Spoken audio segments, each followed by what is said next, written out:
Hey everyone, and welcome back. We're doing another deep dive today. Always exciting to dive in. You know it. And this one is about Candace Owens. Oh, okay. Yeah, the conservative commentator. Been seeing her name in the headlines a lot lately. I have, yeah. Not always for the best reasons, it seems. Right. So it's been kind of hard to ignore. And she was actually recently named Antisemite of the Year. Wow.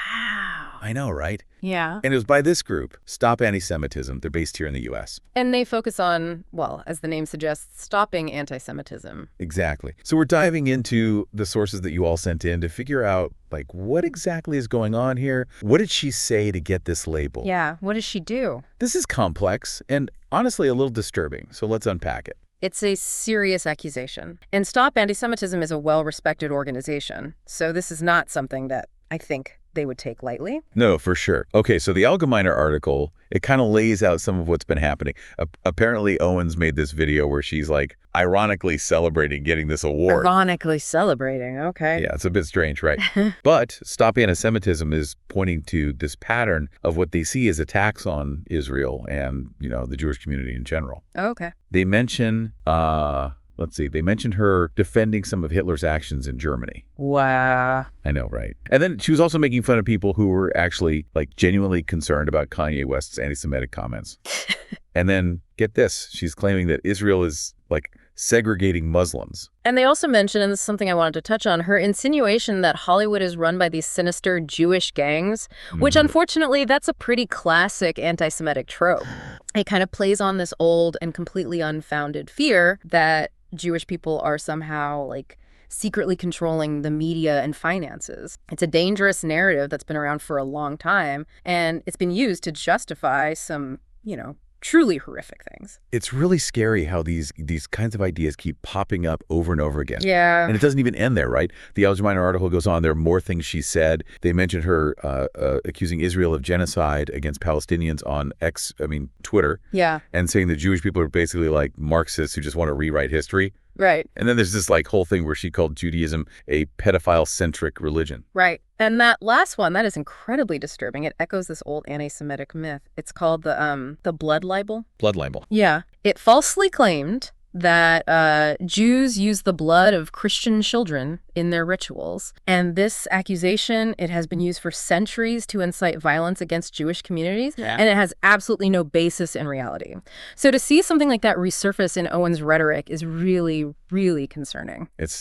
So she's saying some pretty extreme things. Yeah. And it sounds like this wasn't just a one-time thing either. It seems like this rhetoric really escalated after the Hamas attacks back in October. Yeah, it's a tough situation. Ynet News actually has a couple of articles, and they mentioned her getting banned from both New Zealand and Australia because of what she was saying. Yeah. And even her own father-in-law felt the need to publicly distance himself from her views. Yeah. That's gotta sting. It really speaks to the severity of her statements when someone so close to her, her father-in-law, feels compelled to just publicly denounce her views. Right. Raises a question, right? What could be motivating her to say these things? Yeah. It's an interesting question. Well, the Jerusalem Post article, it mentions that she was actually fired from the Daily Wire earlier this year. Oh, okay. Possibly because of some of these statements. But you'd think that would make her want to maybe tone things down a little bit, right? Yeah, you would think so, but she doesn't seem to be backing down at all. In fact, according to the Jerusalem Post article, she's actually taking pride in this, being named Anti-Semite of the Year. She's even planning an acceptance speech for the award. Wait, seriously? Seriously. And perhaps even more disturbingly, her fans are congratulating her. They're saying it's well-deserved. Wow. You mentioned that she seems to be embracing this label. What do you think she gains from that? Well, there are a few possibilities, right? It could be that she genuinely believes what she's saying. Okay. And sees this as, validation. Right. But she was fired from the Daily Wire. So maybe she's actually leaning into this, controversy. It's possible. To get more attention. Build a following among people who might agree with her. Yeah, there's definitely a segment of the population that finds this kind of rhetoric appealing. She might be trying to tap into that audience. And with social media, it's so easy to find those communities and build a platform based on pretty much anything. But even if she is doing it for attention, doesn't that make it even more dangerous? Absolutely, because when you have someone with a large platform like Owens, who's openly embracing and even celebrating this this label, it normalizes anti-Semitic rhetoric, Right. makes it more acceptable, makes it more mainstream, Yeah. especially among her supporters. So here we have someone who was already pretty well known, and she's seeing some really, like, truly problematic things. Yeah. And then she doubles down, like, almost as if it's a badge of honor. Right. And a whole bunch of people seem to be on board with it, and it's all playing out on social media where this stuff can spread, like, so fast. Right. And I think to kind of add to this point, it's important to highlight that this wasn't just a small group that labeled her Anti-Semite of the Year. Stop Antisemitism actually held a poll. Over 30,000 votes, according to the Jerusalem Post, and Owens won. So this isn't just one organization's opinion. Wow, 30,000. Yeah. It kind of reflects a wider perception. That's a lot of people. And I guess it shows that this isn't just some fringe issue, right? Definitely not. And it really underscores how deeply ingrained anti-Semitism still is Yeah. in our society, and the dangers of allowing these ideas to spread unchecked. Okay, so we've established that Owens has said some really disturbing things, Right. but it sounds like there's more to the story than just her words. Right. What are some of the, like, broader implications of her rhetoric? What does it mean for this fight against anti-Semitism? That's a great question, and it's something we need to unpack carefully. Okay, well, let's do that. Sure. So first, we need to understand that anti-Semitism is not just about, like, individual acts of hatred. It's bigger than that. It is. It's a deeply rooted prejudice. It's woven into the fabric of, like, Western society. It has a long and complex history, and it manifests in a variety of ways, from, subtle biases to overt discrimination and violence. So how does Owens' rhetoric fit into that bigger picture? Well, her statements, they tap into some of the most kind of enduring and dangerous anti-Semitic tropes and narratives, and these have been used to justify the persecution of Jews for centuries. Yeah.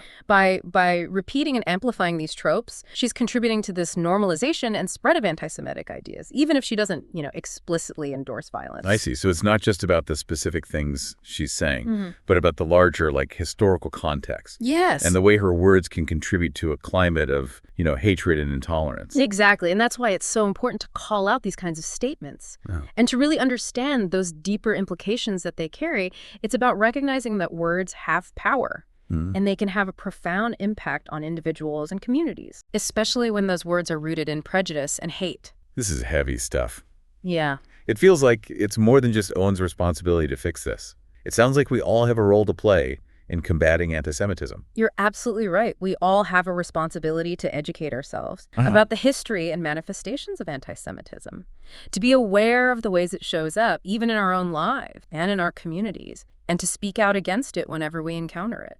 So what does that look like? What can we as individuals do to make a difference? Well, there are many things, big and small. We can start by educating ourselves, reading books, watching documentaries, listening to podcasts like this one, Right. and engaging in those meaningful conversations with people from different backgrounds. So learning more and having those conversations is a good starting point. Exactly. And then when we encounter anti-Semitic rhetoric or behavior, we need to call it out. Don't let it slide. Challenge it, even if it's uncomfortable. I think that can be tough for a lot of people, though. It's easy to feel like, oh, I don't want to get involved, or I don't know enough to say anything. I understand that. It can be intimidating. But it's important to remember that silence is often interpreted as complicity. So even if we don't feel like experts, we can still make a difference by just speaking up and making it clear that this kind of behavior is not okay. Exactly. And there are resources, there are organizations like Stop Antisemitism that provide information and support for people who want to combat anti-Semitism. So we can learn more, have conversations, and speak up when we see something wrong. It sounds like a good plan, but I can't help but feel a little overwhelmed, This whole situation with Owens is just one example, and it feels like there's so much hate and misinformation out there, especially online. Where do we even begin to address all of that? That's a really important question, and it's one that we'll continue to explore in the next part of this deep dive. But for now, I think the key takeaway is that we all have a role to play in creating a more just and equitable world. And that starts with acknowledging the problem and being willing to engage in those meaningful conversations. Okay, that makes sense. It's about taking those first steps, Yeah. even if they feel small. And remembering that we're not alone in this. Exactly. And speaking of fighting anti-Semitism, let's talk about Owens' statements about Israel. Okay. They bring up another layer of complexity to this whole issue. Okay, let's dive into that. This is where it gets even more interesting. What did she say about Israel that was so controversial? Well, as we mentioned earlier, one of the most concerning accusations is her claim that Israel is committing genocide against Palestinians. Wow, that's a serious accusation. It is, and it's a claim that's widely disputed by historians and experts on the Israeli-Palestinian conflict. So is she just misinformed? Or is there like something more sinister going on here? That's a question worth exploring. Okay, let's do this. But first, I think we need to take a step back and provide some context for our listeners who might not be familiar with the history of the Israeli-Palestinian conflict. Sure. It's a complex issue. Yeah. And it's important to understand, all the nuances before we can fully grasp the implications of Owens' statements. Yeah, you're right. To really understand why Owens' claim of genocide is so problematic, we need to at least have a basic understanding of the history and the complexities of the Israeli-Palestinian conflict. Okay, so let's take a quick detour and provide that context. Can you give us a brief overview of the conflict and what led to the situation today? Absolutely. So the Israeli-Palestinian conflict, it has its roots in the late 19th and early 20th centuries with the rise of both Zionism, Okay. which was a movement advocating for a Jewish homeland in Palestine, Yep. and Palestinian nationalism, which was advocating for, self-determination for the Arab population that was living in the same territory. So you essentially had two groups with competing claims to the same land. Exactly. Both with legitimate historical and cultural ties to the region. Right. And this competition for both land and resources, combined with, all the political and religious tensions, created this very volatile situation that has basically been simmering for over a century. Okay, so we have this historical backdrop of competing claims and these escalating tensions. How did things escalate to the point where we're seeing these accusations of genocide being thrown around? Well, to understand that, we need to fast forward a little bit to the mid-20th century, specifically 1948, when Israel declared independence. That seems like a pretty pivotal moment. It was. The declaration of Israeli statehood triggered a war between Israel and neighboring Arab states. And as a result, Israel gained control of more territory than was originally allocated to it by the United Nations partition plan. So the war shifted the balance of power in favor of Israel, but it also left a large Palestinian population kind of displaced, living under Israeli control. Exactly. And this displacement, it's known as the Nakba. Nakba. Yeah, which means catastrophe in Arabic.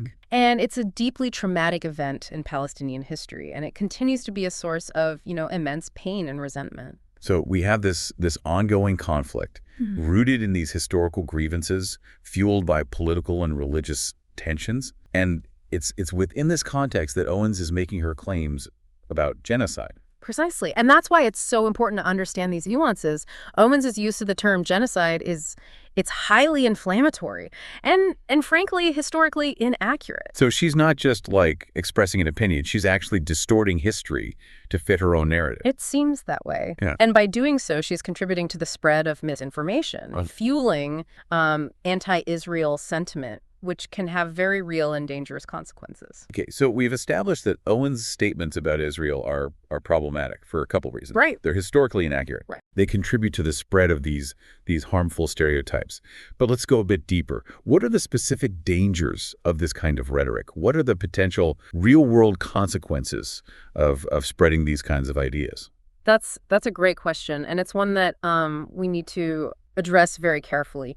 The dangers of Owens' rhetoric, they're multifaceted and they're far-reaching. Okay, well, let's break it down. What are some of the specific risks associated with this kind of anti-Israel sentiment? One of the most immediate dangers is the potential for increased violence and hostility towards, Jewish people and Israeli institutions. So it's not just about words on a screen. It can actually translate into real-world harm. Absolutely. When you dehumanize a group of people and you portray them as inherently evil or dangerous, it creates this climate of fear and distrust. Yes. And that can lead to acts of aggression and violence. And we've seen that play out throughout history, unfortunately. We have. And it's not just about physical violence either. This kind of rhetoric, it contributes to the spread of online harassment, hate speech, and just everyday discrimination against Jewish people. So it's creating a toxic environment, Yeah. both online and offline. Exactly. And it's important to remember that this kind of rhetoric can also have a chilling effect on free speech and open dialogue. What do you mean by that? Well, when people are afraid to speak out against anti-Israel sentiment, for fear of being labeled anti-Semitic themselves or facing some kind of backlash, it creates this climate of self-censorship, and it stifles that open debate. So it's not just about silencing like Jewish voices, it's about silencing anyone who might disagree with this particular narrative. Precisely. And that's why it's so important to be vigilant in calling out this kind of rhetoric. Yeah. And to defend that right to free speech, Yeah. even when it comes to expressing unpopular or controversial opinions. Okay, so we've talked about the potential for violence, the spread of hate speech, and the chilling effect on free speech. Are there any other dangers associated with Owens's rhetoric that we should be aware of? Another important point to consider is the way this kind of rhetoric can contribute to the delegitimization of Israel's right to exist. So it's not just about criticizing specific policies, it's about questioning the very foundation of Israel as a nation. Exactly. And that's a dangerous line to cross, because when you deny a country's right to exist, you're essentially saying that its people have no right to self-determination or security. And that's a recipe for conflict and instability. It is. And it's important to remember that Israel, like any other nation, has a right to defend itself and its citizens from threats. So while it's legitimate to criticize Israeli policies, it's crucial to distinguish between, legitimate criticism and rhetoric that seeks to undermine Israel's legitimacy. Absolutely. And that's where Owens' rhetoric becomes particularly problematic, I think. Her accusations of genocide, her use of other inflammatory language, it goes beyond, legitimate criticism. Yeah. And it contributes to the demonization and delegitimization of Israel in the eyes of many. And that can have real-world consequences, like we were just discussing. It can make it more difficult to achieve peace, right, and reconciliation in the region, and can create an environment where violence and extremism are just more likely to take root. Exactly. And that's why it's so important to challenge those kinds of narratives, and promote a more nuanced and balanced understanding of this incredibly complex conflict. So what can we do as individuals to kind of combat this misinformation and to, promote a more informed and constructive dialogue about Israel and Palestine? That's a great question, and it's one that we'll explore further in the next part of our deep dive. Okay, so stay tuned for that. But for now, I think it's clear that Candace Owens' rhetoric it's deeply problematic. Yes. Both in its specific content and in its broader implications. Yes. It's crucial that we understand the dangers associated with this kind of hate speech. Yeah. And that we take an active role in combating it. I completely agree. And I think it's important to remember that this is not just about Candace Owens. Yeah. Or about Israel. It's about recognizing these broader patterns of prejudice and discrimination that exist in our society, and about challenging those patterns, whenever and wherever we encounter them. That's a powerful message. Yeah. So before we wrap up this part of our deep dive, let's just recap what we've learned so far. We talked about Candace Owens' controversial statements, her embrace of the Antisemite of the Year label, the historical context of anti-Semitism, and the dangers associated with her rhetoric about Israel. It's a lot to process, but it's all interconnected. It is, and I think it's important to acknowledge that this is really just the tip of the iceberg. There's so much more to unpack and explore, and we'll continue to do that in the next part of our deep dive. Okay, so stay tuned for that. But for now, we want to hear from you, our listeners. Yeah. What are your thoughts on what we've discussed so far? What questions do you have? How do you see this playing out in the broader context of our society? We encourage you to engage with these issues. Yeah. Do your own research and share your insights with us. We're all in this together. And it's through open and honest dialogue that we can begin to address these complex and challenging issues. Right. So join us next time as we continue our deep dive into the world of Candace Owens and the broader implications of her rhetoric. We look forward to continuing the conversation with you then. See y'all next time. So, picking up where we left off, you had asked a great question about where we even begin to address this. The sheer volume of hate and misinformation,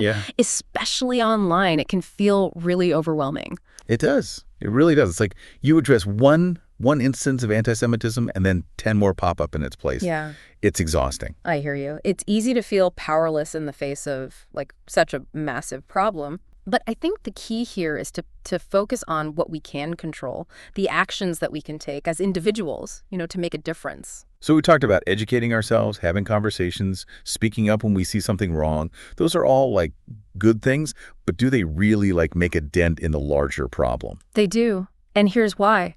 Every time we challenge, a hateful comment, every time we educate ourselves or others about the history and the dangers of anti-Semitism, every time we choose to engage in respectful dialogue instead of, retreating into our echo chambers, we're chipping away at the foundation of prejudice and hate. Okay, I like that. Chipping away at the foundation. Yeah. It's not about like dismantling the whole structure overnight, but about making those small, consistent efforts that over time can lead to real change. Mm-hmm. Exactly. And I think it's important to remember that social change is a marathon, not a sprint. It takes time, it takes persistence, and it takes, the collective effort of many individuals working towards a common goal. So what are some concrete steps that we can take beyond what we've already discussed? Well, one important step is to be mindful of the information that we consume and share online. That's a big one. It's so easy to get caught up in like the outrage cycle. Right. And share things without really thinking about the consequences. It is. And that's why it's so crucial to develop those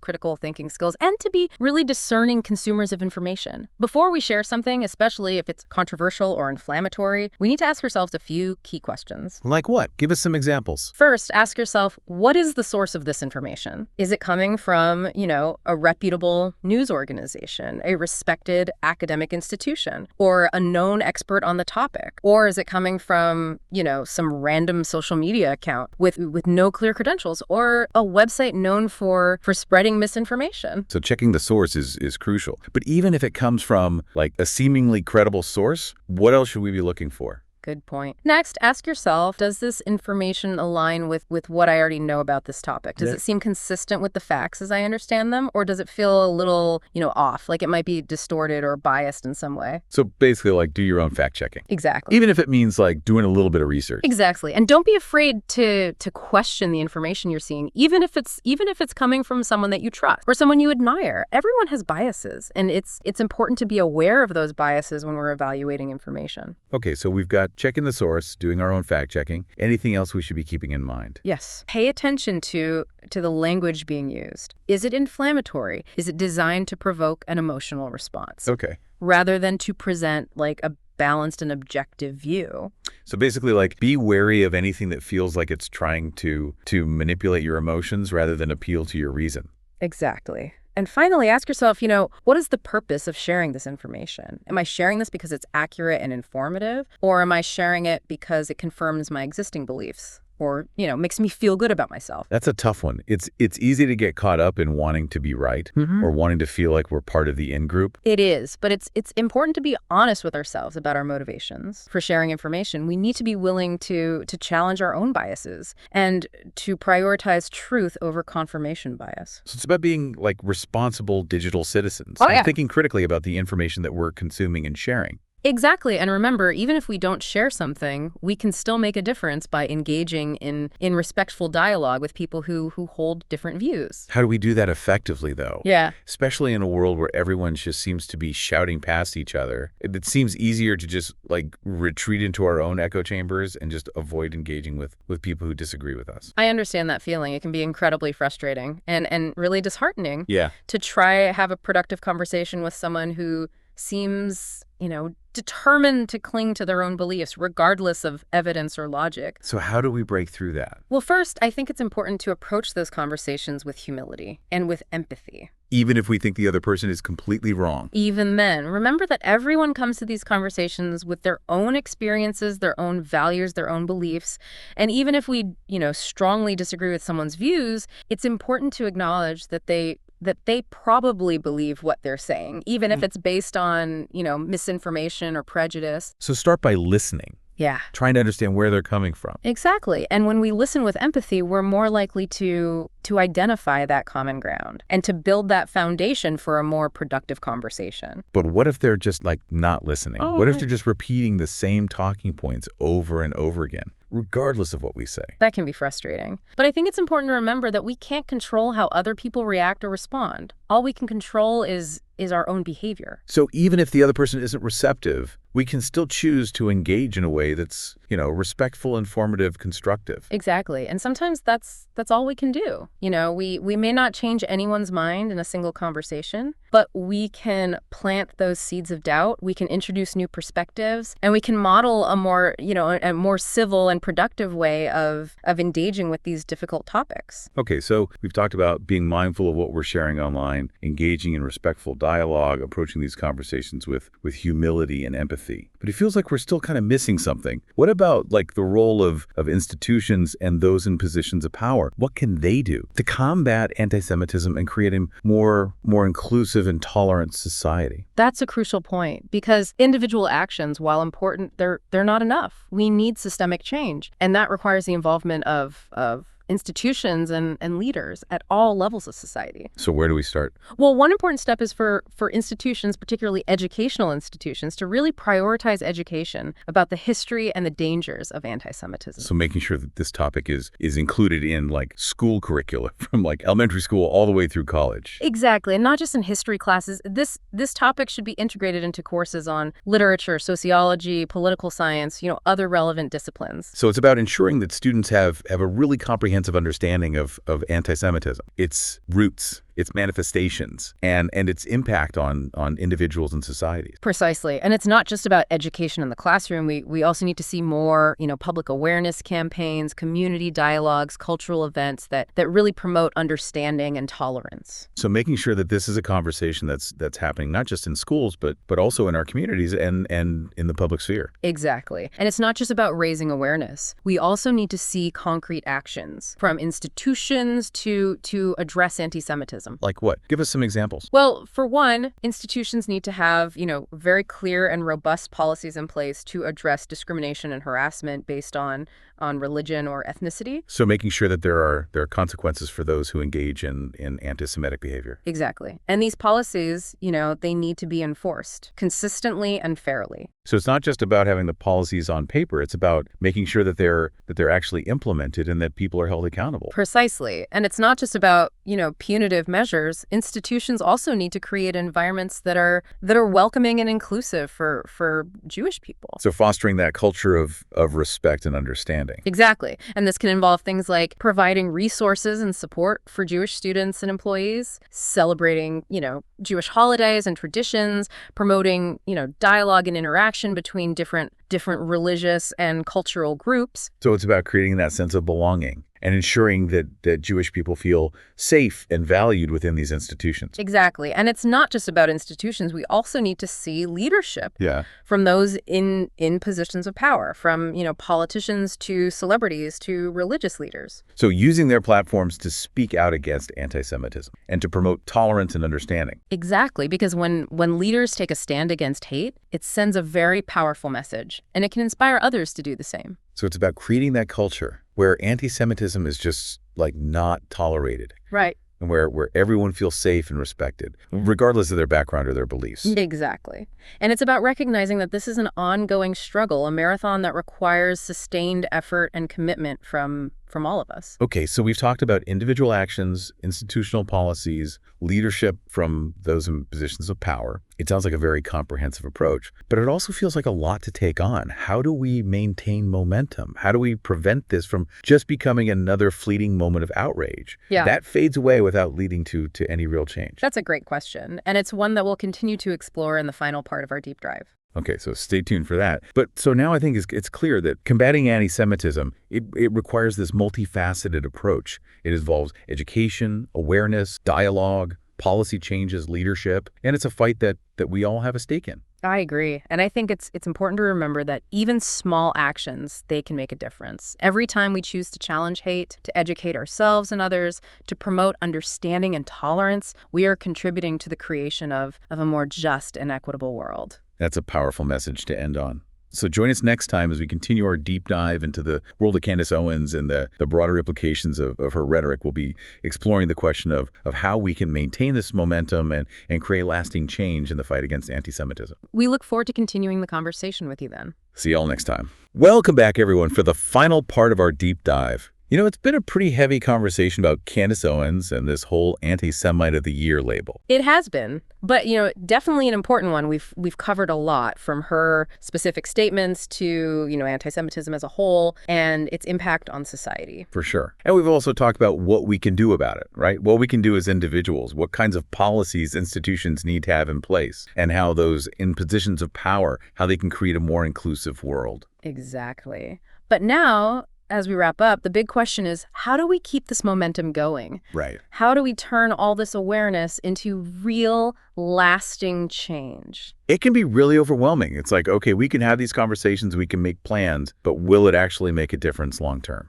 I get that. I think it's important to remember that change, it rarely happens overnight. Yeah. It's a process, and it requires sustained effort and commitment from, individuals, communities, institutions. So where should we focus our energy? What are some of the most effective strategies for actually creating lasting change? Well, one key area is education. We've talked about this a bit, but it's worth emphasizing again. Education is the foundation for understanding, for empathy, and ultimately for combating prejudice and discrimination. So it's not just about teaching people the facts about, say, the Holocaust or the history of anti-Semitism. It's about something more. It is. It's about fostering those critical thinking skills. It's about encouraging respectful dialogue, and promoting this culture where we include everyone and respect diversity. Yeah. It's about equipping people with the tools to identify and challenge bias, and prejudice in all its forms. And this education, this needs to start early. Okay. In schools. At home, we need to, teach children about different cultures, different religions, about the dangers of stereotyping, of prejudice, and about the importance of standing up for what's right. Starting young. I love that. So it's like planting those seeds of empathy and understanding early on so they can grow. Yeah. But what about people who are already adults? How do we reach people who might be, resistant to change or who have these deeply ingrained prejudices? That's a challenge, absolutely. But I think it's important to remember that people can change. Okay. Even if it's a slow process. We need to create opportunities for dialogue. Okay. For people to share their experiences and perspectives and to listen to each other. Empathy and respect. So you're talking about creating spaces where people can actually feel safe. Yeah. Having those tough conversations. Yeah.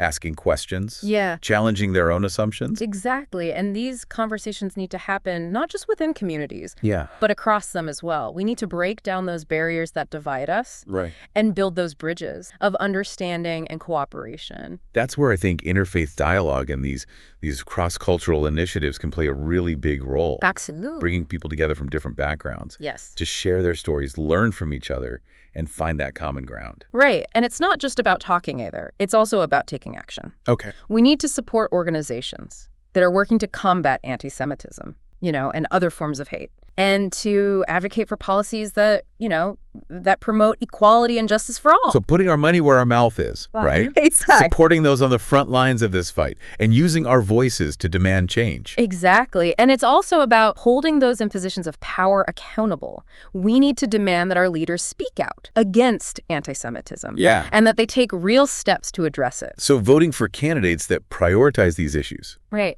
Contacting our elected officials to, voice concerns and holding them accountable for their actions. Exactly. And it's not just government officials. It's also, we need to hold corporations, media outlets, other institutions accountable for their role in perpetuating or combating this. So it's about using our consumer power, our influence as employees, our voices as citizens to demand that change. Exactly. And it's about recognizing this is an ongoing struggle, a marathon.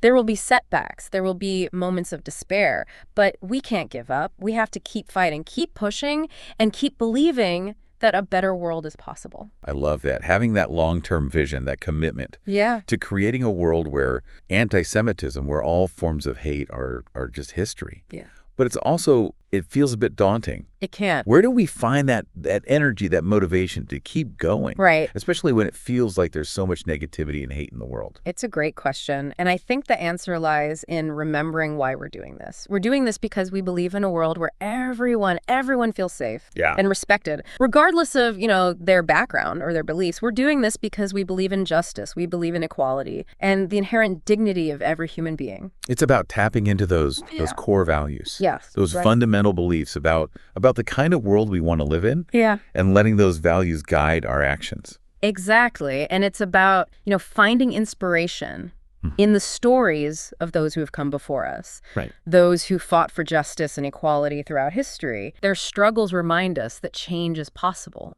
Yeah. That even in the darkest of times, hope can prevail. And it's about celebrating the small victories along the way. Yeah. Those moments that remind us we're making a difference, that our efforts aren't in vain. Absolutely. Every time someone speaks out, every time a community comes together to, support those who've been targeted, every time a policy is changed to promote equality, it's a victory. And it's worth celebrating. So it's about finding that balance, right? Between acknowledging the challenges, recognizing the long road ahead, but also celebrating those moments of hope that tell us we're going in the right direction. Exactly. And remembering we're not alone. There are so many people and organizations all around the world that are working to combat anti-Semitism and other forms of hate. We can find strength in those connections, in knowing that we're part of this larger movement for justice, for equality. So as we wrap up, I'm left with this sense of urgency, but also hope. Urgency because this problem is real. It demands our attention. It demands our action. Yeah. But hope because I really do believe we can make a difference, that we can create a better world for ourselves and for